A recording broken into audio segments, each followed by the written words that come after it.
Hey, so, rewatch of Chapter 6 of Legion.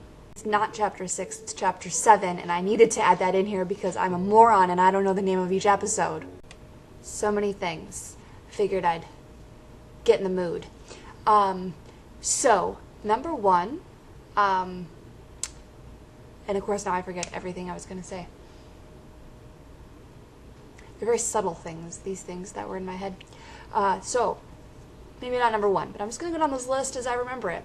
Patata Me was not in this at all. Not in this episode at all. He was at the end when they come back and when Sid tells Carrie, hey, I'm going to go get the others, or he tells her, go get the others, or whatever.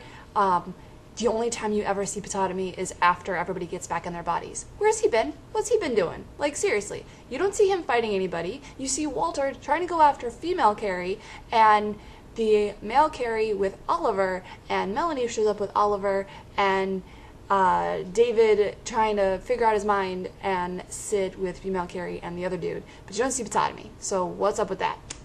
Also, the very subtle things. So with the glasses. Here we go. These are these things that now I notice as a rewatch. So Carrie gives Sid the glasses and makes a very, very vague slip-up comment about how this is how Melanie sees things. This is from Melanie. This is of Melanie. This is the word or the name Melanie comes out of his mouth, but he catches himself and just says, Oliver made these. Just bam, done. Okay, over and done with.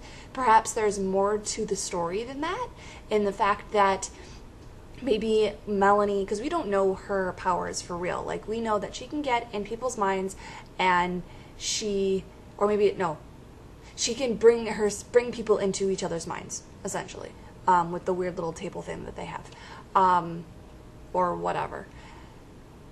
So, Carrie saying that this is more or less of Melanie is a very interesting thing to kind of note and maybe give us more insight, some vague insight on Melanie's powers. Number two, in of these little slip-ups, in a sense, is when Amy is talking to David at the very end when she says, you know, I should have told you you were adopted. I should have told you about the man. And David catches her and says, what man? And then she starts saying, like, oh, just, you know, I should have told you, and oh my gosh, I have to call my husband, and like all this stuff. So that slip-up is very subtle, but who is this man? Is she referring to David as a man? Referring to somebody else being a man? Somebody else perhaps, like, finding her? I mean, she's been in this, like, fantasy since he has been, because Lenny shows up in the very beginning and is nearly tormenting her, saying, where is it? Where did he put it? What is it that she's looking for? I just want to point that out. What is she looking for? I mean, come on now. So there's that. Also, I know I mentioned this prior to one of my very early reviews on this episode, in that, well, a coworker of mine actually mentioned this too, but I kind of enjoy it now as a rewatch. David's rational mind is British. He mentions it too. He's like, you're British? Well, I'm the rational version of you. It's like, duh, all British people are clearly very rational. Like, it's just kind of funny. And what's super funny as a side note to that is that he's naturally British. So, of course, like, making him do that with no problem is actually very funny. So, anyway. Also as another side note, but kind of similar in that Lenny, so I read an article or an interview with Aubrey Plaza that she did not actually, like, that entire scene, that it's the, what did they call it? I don't know, the silent film stuff, which the word that is clearly not going in my head. I can almost see it. Nah, forget it. So the fact that she mentions in this interview that they, you know, they're saying all the lines and they're doing this, and then it's all in post, that it was kind of like a spur of the moment edit, kind of makes me very happy in that post-production people are fantastic, and I don't want to lump myself in that, but that's another reason why I kind of want to do that forever and ever and ever, because you have so much creative freedom.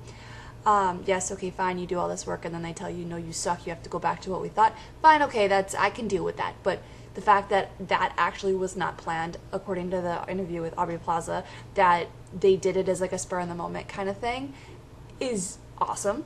It totally works, because, you have these scenes that's all music, so you don't need like anything else. Plus, watching the whole episode, this happens near the end, and you can just visualize, or you can kind of almost hear the voices, hear the voices of the characters in place of these like screens.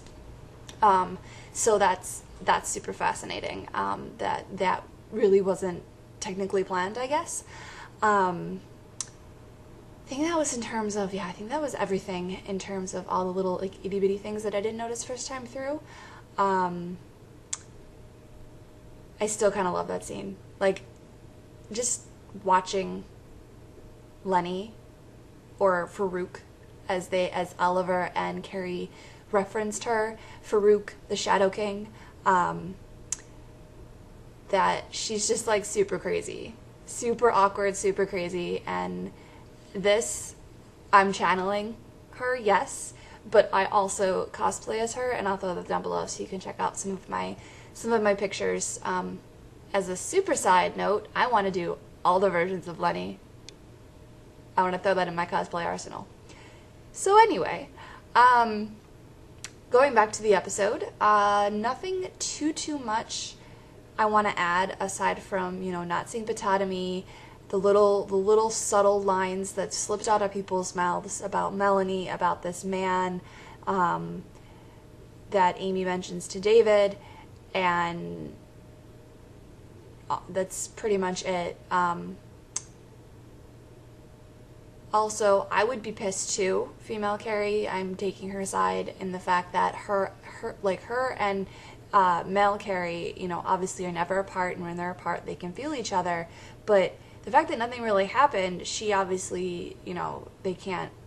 Well, actually, guy Carrie can feel girl Carrie, it seems. But girl Carrie was obviously in trouble, and he wasn't there. She might be moping around, she might be playing that way too much, but I mean, you gotta have drama in the show. You gotta have a little bit of drama. You can't just have the love interest, and you can't just have like the bad guy. You gotta have something in the middle, which I suppose there could be drama with Melanie and Oliver, and the fact that he doesn't quite remember her, and clearly David freed him from the astral plane. That's about it. But girl Carrie is, super mopey, and it's like, you left me. We're fighting right now. Bye. So, I don't know. I'm not too surprised that they threw that in there as a little something, but I guess some people aren't happy with the drama now, or weren't happy with it, that they threw that in there. But as I said, you have the love interest, you have the bad guy, you have just some drama. You gotta have all these different elements to make a good show. You don't add that, and you kind of are just like, oh, everyone's hunky-dory. It's like, no, that's not how that works. So yeah, there you go. My rewatch for Chapter 6. Inching my way closer to the end. Yet again.